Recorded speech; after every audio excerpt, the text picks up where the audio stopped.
So to go from doing molecular genetics at Pasteur Institute with my boss François Jacob, who is a French Nobel Prize of Medicine, to the Himalayas, and I met some wonderful spiritual teachers there, Tibetan, who had fled the Chinese invasion of Tibet. It was like seeing 20 Socrates, 20 Saint Francis of Assisi alive now.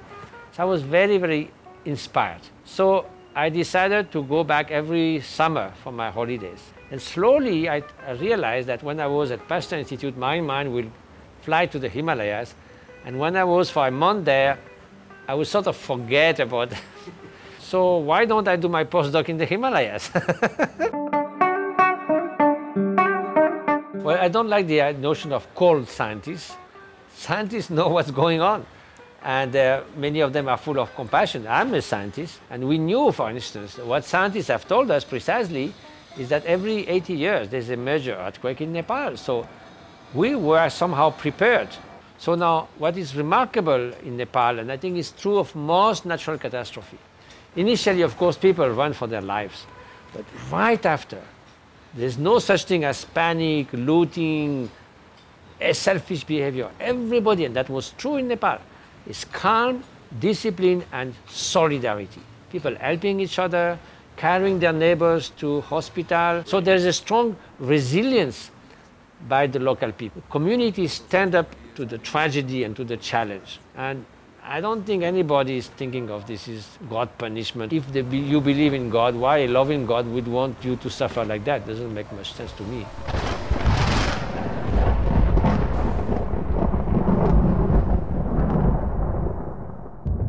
It is true that for the communication, I heard the average teenager send 80 emails or SMS, whatever, Twitter a day. It's very important to understand that this kind of communication is not human interaction. That's why we have such a rich range of emotion and facial expressions. There are 52 different muscles on the face that convey a genuine smile or a fake smile or a cynical smile or the tone of the voice, the physical posture.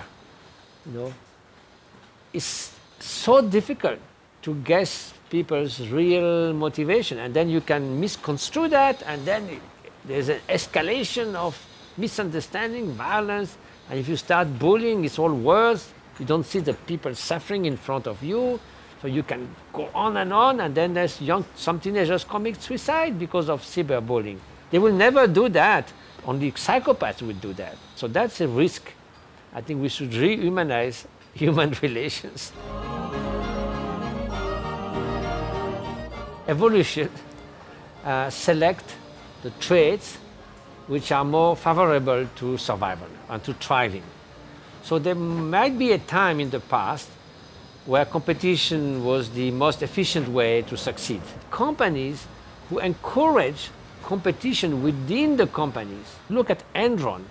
People had to note everybody from 1 star to 5 stars, everybody they knew, every month. And if you had 3 stars consecutively, you will kicked out. Imagine the atmosphere, everybody against everybody.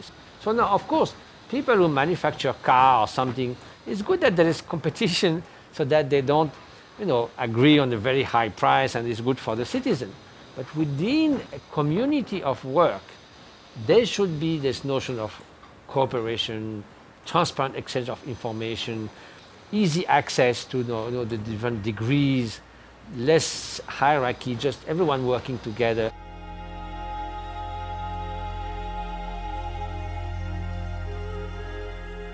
The 2,500 years of contemplative Buddhist practice really developed methods that can be used by anyone, because it's about your mind. And everyone has a mind, everyone has emotion, everyone has happiness, joy, and sorrows. One of the big discoveries of neuroscience for the last 20 years is your brain is plastic. Plastic means if you do any training, if it's juggling or training your mind in compassion, your brain will change. It will change functionally, means when you think of it, it's a strong activation of some areas of the brain. And with time, it will change structurally. Some area will get bigger, more connections, more traffic on the neurons. So basically, your brain is changed, and you change the behavior accordingly. So you can train for playing chess, but you can also train to be, more kind, compassionate, caring person.